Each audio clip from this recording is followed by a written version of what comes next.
Des milliers d'Africains, de tout le continent, ont répondu d'une seule voix à l'appel retentissant « Touche pas à l'AES ». Un cri du cœur pour témoigner leur solidarité au Burkina Faso et à son leader révolutionnaire, le capitaine Ibrahim Traoré. Des manifestations ont éclaté au Burkina, au Ghana et au Libéria, menées par les forces vives, les mouvements populaires enracinés. Voici notre message à la France et aux États-Unis, occupez-vous de vos propres crises. Chez vous, right now that we have seen another leader in Africa rising up to serve the interests of the people, America is back again. Enough is enough. Au printemps 2025, les artères des grandes villes américaines furent envahies par des flots de manifestants. La foule scandait avec ferveur, pancartes brandies, drapeaux flottants, ceux des États-Unis, certes, mais aussi celui, fièrement hissé, du Burkina Faso, petite nation ouest-africaine au cœur ardent. Un nom résonnait comme un refrain, Ibrahim Traoré. Âgé de 37 ans, il est devenu le visage d'un nouvel espoir africain. Ses prises de position anti-impérialistes, sans filtre, ont semé la stupeur et paralysé certains quartiers, au point même que Donald Trump, l'ancien président, s'est dit sidéré par l'ampleur et la ferveur des mobilisations. Un mouvement surgit, comme par enchantement, du néant. Comment un jeune dirigeant, venu d'un pays méconnu des Américains, a-t-il pu galvaniser les foules à ce point? Pourquoi défile-t-on en son nom, aux quatre coins des USA? Avant d'aller plus loin, cliquez sur « J'aime » pour défier l'algorithme de YouTube. Le capitaine Ibrahim Traoré n'est pas un dirigeant africain ordinaire. À seulement 37 ans, il incarne le souffle d'une génération montante de révolutionnaires africains qui proclament « L'Afrique aux Africains, plus jamais l'ingérence occidentale ». Après avoir pris le pouvoir en 2022 par un coup d'État militaire au Burkina Faso, Traoré a posé des actes qui ont glacé les puissances occidentales. Il a expulsé les troupes françaises, rompu la coopération militaire avec l'ancienne puissance coloniale et s'est tourné vers la Russie. Mais surtout, il défend ardemment l'autodétermination du continent noir, réveillant une marée de conscience et d'orgueil au sein de toute la diaspora africaine, contrairement à nombre de ses prédécesseurs africains qui jouaient le jeu des anciennes puissances coloniales. Traoré dénonce ouvertement l'hypocrisie occidentale. Il questionne pourquoi l'Afrique reste-t-elle pauvre, alors que ses richesses alimentent les bénéfices des firmes européennes. Il interroge pourquoi les pays africains doivent-ils encore demander la permission de Paris pour décider d'eux-mêmes. Ce n'est pas seulement de politique dont il s'agit, c'est un réveil générationnel, un feu qui se propage à une vitesse fulgurante. C'est ainsi que, le 30 avril 2025, un événement inattendu s'est produit.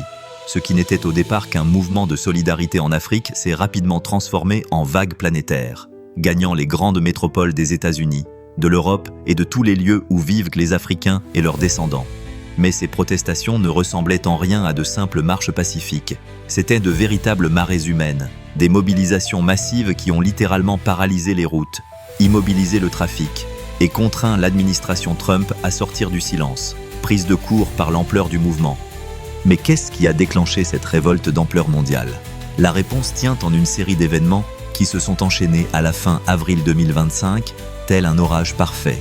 D'abord, une tentative présumée de coup d'État contre le gouvernement de Traoré. Au Burkina Faso, était-ce un vrai coup d'État ou une crise savamment orchestrée? Une chose est sûre, les services de renseignement occidentaux y ont laissé leurs empreintes. Le même scénario qu'en Libye, en Syrie, et ailleurs là où des dirigeants osent défier la suprématie de l'Occident, le chaos suit de près, mais ce qui allait suivre fut encore plus explosif. Le général Michael Langley, chef de l'AFRICOM, le commandement militaire américain pour l'Afrique, a tenu des propos absolument scandaleux lors d'une audition au Sénat, provoquant une onde de choc à travers tout le continent africain et les communautés de la diaspora à travers le monde. Langley a accusé le capitaine Ibrahim Traoré d'utiliser les réserves d'or du Burkina Faso pour protéger son régime militaire. En substance, il l'a accusé de détourner les 4 milliards de dollars 0 centimes en or de la nation, à des fins de sécurité personnelle, plutôt que de les utiliser pour les 22 millions de citoyens du Burkina Faso. Le général Langley a ainsi étiqueté le capitaine Traoré comme une menace pour son propre peuple. On nous avait dit qu'on allait sauver la Libye. Allons donc comparer la Libye d'aujourd'hui à celle sous Mouammar Kadhafi. La différence est flagrante. Aujourd'hui, la Libye est en ruine. La Libye s'effondre sous nos yeux. Et voilà qu'un autre leader africain se lève à son tour pour défendre l'intérêt du peuple. L'Amérique revient encore à la charge. Si elle veut vraiment sauver quelqu'un, elle n'a qu'à aller au Soudan du Sud. Si elle veut vraiment venir en aide, qu'elle aille en République démocratique du Congo. Et si l'Amérique veut véritablement se sauver elle-même, qu'elle commence par mettre de l'ordre chez elle, plutôt que de venir ici semer le chaos. Pas de chaos ici. Personne ne leur a demandé leur aide. Qu'ils restent en dehors de nos affaires. Voilà ce que nous disons. Et ce discours ne tombe pas par hasard. Ces déclarations sont survenues quelques jours à peine après la tentative de coup d'État présumé, créant ce que beaucoup ont vu comme une campagne de propagande parfaitement orchestrée, destinée à justifier un changement de régime au Burkina Faso, mais au lieu de se taire une fois de plus, tandis qu'un autre dirigeant africain était potentiellement visé par un renversement, la diaspora africaine a dit « Stop, ça suffit ». Les manifestations ont été organisées sous la bannière « Touche pas », en référence à l'Alliance des États du Sahel AES, qui regroupe le Burkina Faso, le Mali et le Niger. Ces trois pays ont expulsé les forces françaises et tracent désormais une voie indépendante, ce qui met littéralement en rage les puissances occidentales. Ce qu'il y a de plus saisissant, c'est la fulgurance avec laquelle ces manifestations ont vu le jour. À peine quelques jours après la tentative de coup d'État présumée, des organisateurs répartis aux quatre coins du monde avaient déjà mobilisé des milliers de personnes. On était loin d'un mouvement citoyen spontané qui se serait construit patiemment. C'était une riposte soigneusement orchestrée, démontrant la puissance d'une solidarité panafricaine résolument ancrée dans l'ère numérique. Le message, quant à lui, ne souffrait aucune ambiguïté, touchait pas à Ibrahim Traoré, l'Afrique aux Africains, bien plus que des mots d'ordre. C'étaient des cris de guerre portés par une jeunesse africaine lasse de voir leur continent pillé au profit de puissances étrangères. Quand la vague a déferlé sur les villes américaines, les manifestants n'ont pas respecté les cadres habituels, ni récité le sempiternel scénario des défilés bien encadrés. Non, cette fois, tout était différent. Leur colère était brute, leur présence impossible à ignorer. À Washington, New York, Los Angeles ou encore Chicago, des foules immenses ont envahi les rues. Mais il ne s'agissait pas d'un simple cortège, on a vu des carrefours occupés, des autoroutes paralysées et tout un quotidien urbain mis à l'arrêt net. Ce qui a surtout donné à ces manifestations leur force singulière, c'est la diversité de ceux qui y ont pris part. Il ne s'agissait pas uniquement de récents immigrés africains. On y retrouvait aussi des Afro-Américains de 3e, voire 4e génération, des Caribéens, et des alliés issus de tous horizons, tous unis sous la bannière d'un panafricanisme assumé. Les slogans résonnaient comme des éclairs « Ibrahim Traoré, notre héros ». L'Afrique se lève. Du Burkina Faso jusqu'aux États-Unis, bas les pattes sur l'Afrique. Mais surtout, ces mobilisations exprimaient une colère plus profonde, celle qui couve face à la politique étrangère américaine envers l'Afrique. Trop longtemps, la diaspora africaine vivant aux États-Unis a vu son continent d'origine exploité, fragilisé, appauvri par ces mêmes puissances occidentales qui se parent des vertus de la démocratie et des droits humains. Il régnait alors une ferveur rarement vue auparavant. Il ne s'agissait pas simplement de défendre un homme, mais de revendiquer la dignité africaine, l'autodétermination et le droit pour les peuples d'Afrique de tracer leur propre destin, sans tutelle extérieure. C'est ici que l'histoire devient véritablement captivante. La réaction du président Trump face à ces manifestations a été tout simplement sans précédent. D'après des sources proches de l'administration, Trump aurait d'abord réagi avec désinvolture lorsque ses conseillers l'ont informé de protestations africaines éclatant dans plusieurs villes américaines. Mais à mesure que l'ampleur et l'intensité du mouvement devenaient évidentes, son ton a radicalement changé. Lors d'un briefing d'urgence, Trump aurait confié à ses conseillers qu'il n'en revenait tout simplement pas. Ce qui a pris Trump de court, ce n'était pas seulement le nombre de manifestants, mais l'efficacité et la rigueur de leur organisation. Ce n'était pas une explosion de colère isolée, appelée à se dissiper au bout de quelques heures. Il s'agissait de manifestations durables, d'actions coordonnées qui témoignaient d'un niveau de mobilisation politique tel que même les stratèges politiques les plus aguerris s'en sont trouvés impressionnés. Selon des sources proches du dossier, Trump s'est montré de plus en plus agité à mesure qu'il découvrait les raisons pour lesquelles autant de personnes se rassemblaient pour soutenir Ibrahim Traoré. L'idée qu'un jeune chef militaire africain puisse susciter une telle loyauté et une mobilisation aussi massive aux États-Unis était pour lui inconcevable.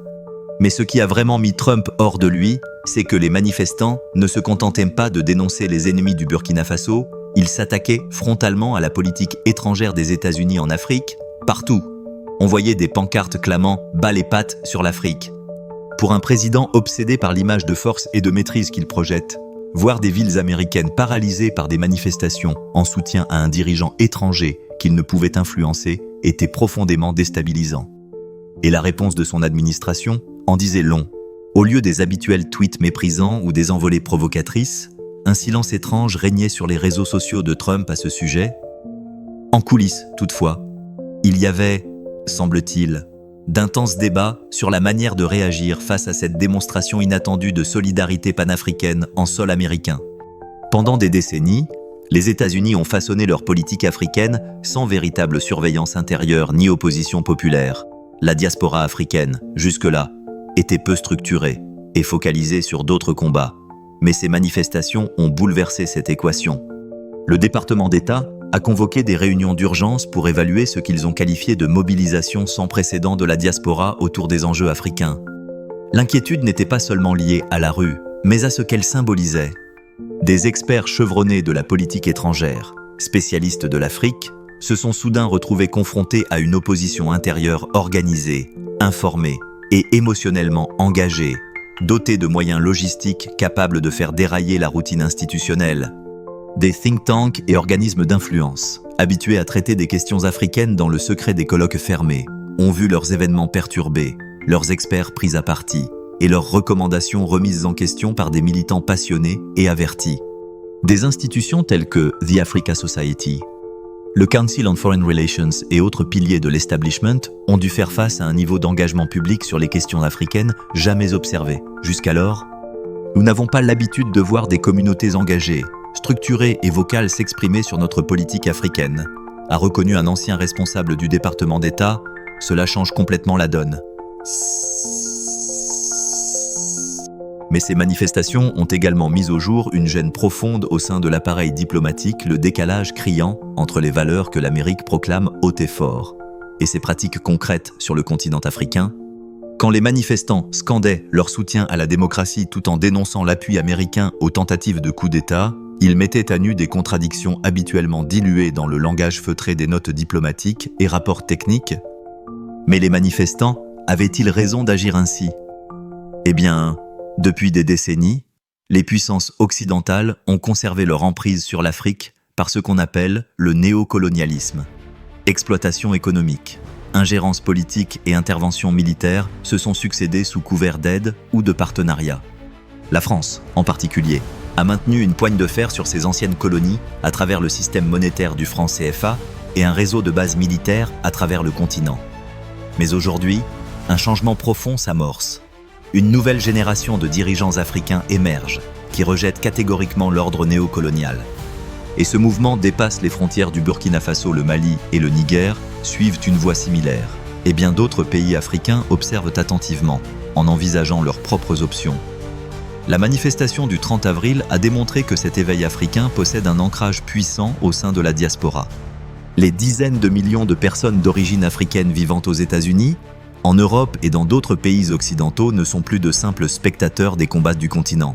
Elles sont désormais structurées, mobilisées et prêtes à mener des actions perturbatrices pour soutenir les dirigeants africains qui osent tenir tête à la domination occidentale. C'est un bouleversement fondamental dans la manière dont sera menée la politique étrangère africaine à l'avenir. Les gouvernements occidentaux ne pourront plus s'ingérer en Afrique sans en mesurer les répercussions politiques sur leur propre sol, auprès de leur propre population issue de la diaspora africaine. Mais l'un des aspects les plus frappants de ces vastes manifestations, c'est le peu de couverture médiatique qu'elles ont reçue de la part des grands médias américains.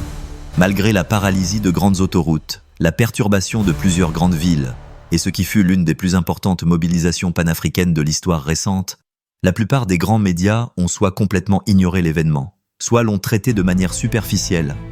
CNN l'a brièvement mentionné dans un segment consacré aux influences étrangères sur le sol américain.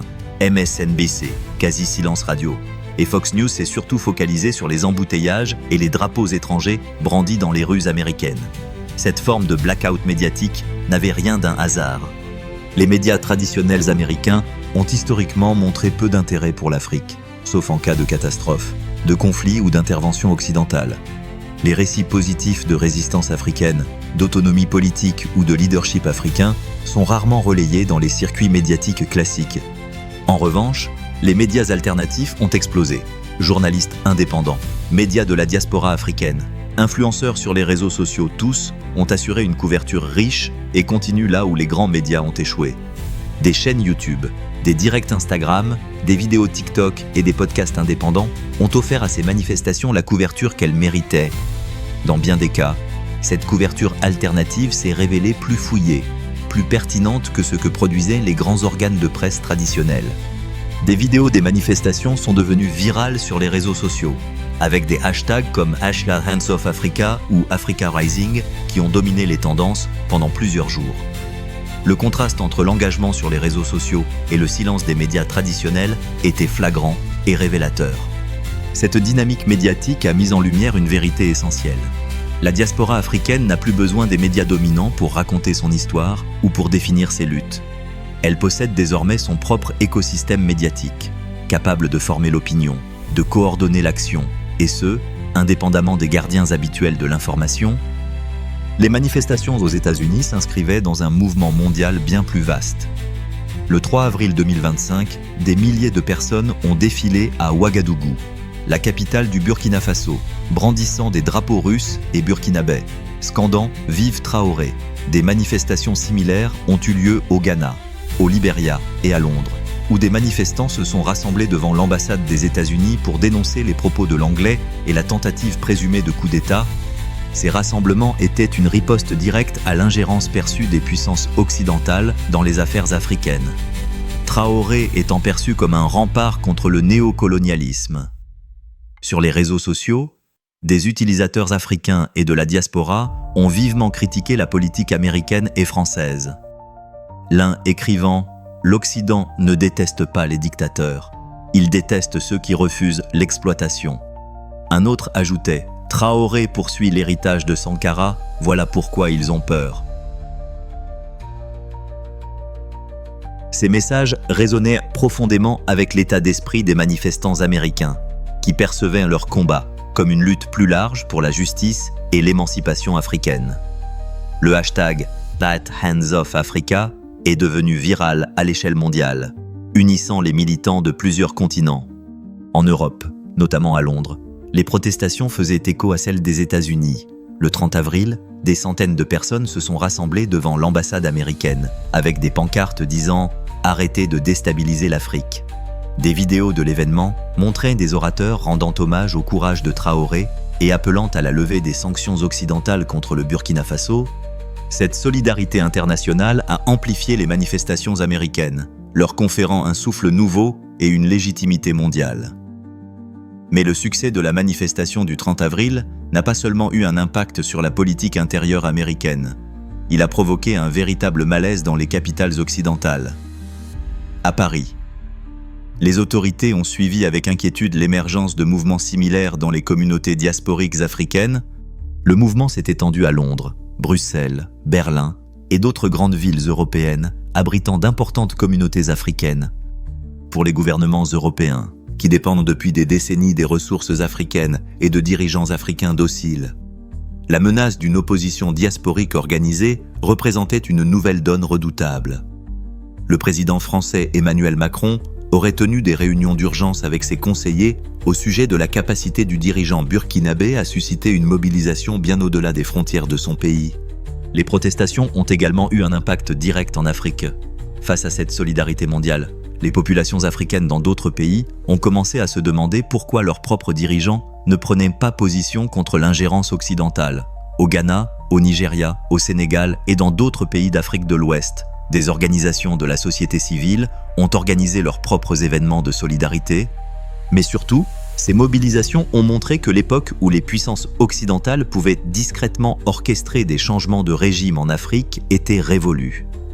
Toute ingérence future ferait face à une opposition mondiale, structurée et immédiate, émanant des diasporas africaines, capable de perturber les capitales occidentales. C'est un véritable renversement de l'équilibre des pouvoirs. L'initiative africaine, longtemps étouffée par les ingérences extérieures, dispose désormais d'un réseau mondial de soutien capable de réagir en temps réel aux menaces contre la souveraineté africaine. Mais au-delà de l'impact politique, ces manifestations ont catalysé un mouvement plus profond, une renaissance culturelle au sein de la diaspora africaine, reliant les luttes contemporaines aux mouvements historiques de résistance. Des pancartes de manifestants faisaient référence à des figures historiques panafricaines telles que Kwame Nkrumah. Thomas Sankara ou Marcus Garvey, aux côtés de leaders contemporains comme Ibrahim Traoré. Il s'agissait de montrer que ce mouvement n'était pas nouveau, mais la continuité d'un combat ancien pour la dignité africaine et l'autodétermination. Les manifestations en soutien à Traoré ont laissé une empreinte durable aux États-Unis. Elles ont prouvé qu'un dirigeant issu d'une petite nation africaine pouvait inspirer l'action à des milliers de kilomètres de là, en unifiant des communautés autour d'un combat commun pour la justice. Pour les militants afro-américains, ces manifestations ont été l'occasion de relier leur lutte à des mouvements mondiaux, renforçant l'idée que la libération est une cause universelle. Pour les panafricanistes, le leadership de Traoré incarne l'espoir d'une Afrique renaissante, libérée du joug occidental. Les manifestations ont aussi forcé les États-Unis à faire face à leur rôle mondial. En dénonçant l'ingérence perçue au Burkina Faso, les manifestants ont exigé une politique étrangère respectueuse de la souveraineté africaine. Cette revendication a trouvé un écho grandissant chez de nombreux Américains qui remettent en question les interventions de leur pays à l'étranger, de l'Irak à la Libye, le mouvement. En mettant l'accent sur l'exploitation des ressources l'or au Burkina Faso, le pétrole au Moyen-Orient a souligné l'urgence d'un système économique mondial plus équilibré. Pour Trump et d'autres dirigeants occidentaux, ces manifestations ont fait figure d'alerte. Elles ont montré que l'activisme aux États-Unis évolue, porté par des enjeux mondiaux et les plateformes numériques. La coalition d'Afro-Américains, de diasporas africaines et d'activistes anti-impérialistes incarne une nouvelle force politique, capable d'influencer les élections à venir et les débats de politique étrangère. Les manifestations en soutien à Traoré, qui ont paralysé les rues américaines en 2025, ont constitué un signal fort. Elles ont démontré qu'un jeune dirigeant venu du Burkina Faso pouvait inspirer les Américains à se mobiliser, unis par une même exigence de dignité, de souveraineté et de justice, de Chicago à New York. Les manifestants ont lancé un message limpide: le combat pour un monde meilleur dépasse les frontières. Désormais, ces manifestations ont établi de nouveaux standards pour l'engagement politique des diasporas et ont contribué à changer la narration mondiale sur la capacité d'action et l'autonomie de l'Afrique. Quand les peuples marginalisés trouvent leur voix et leur puissance, tout peut basculer. Les manifestations de solidarité avec Ibrahim Traoré incarnent en ce genre de moment charnière dans l'histoire l'émergence d'une force politique qui influencera la politique africaine et mondiale pour les décennies à venir. La vraie question n'est plus de savoir si ce mouvement perdurera, mais jusqu'où il ira dans la transformation des relations entre l'Afrique et le reste du monde. Et vous, que pensez-vous des manifestations pro-Traoré ? Pensez-vous qu'elles pourraient changer la politique ou la diplomatie américaine ? Quel avenir pour ce mouvement ? La vision de Traoré marquera-t-elle un véritable tournant? Ou connaîtra-t-elle les mêmes obstacles que les révolutions passées? Partagez vos réflexions en commentaire. Si vous voulez en savoir plus sur les décisions audacieuses de Traoré, les secousses géopolitiques et les récits que les médias dominants vous cachent, likez la vidéo et abonnez-vous dès maintenant. Ne ratez pas la prochaine vague d'événements qui feront trembler le monde et vaciller les puissants.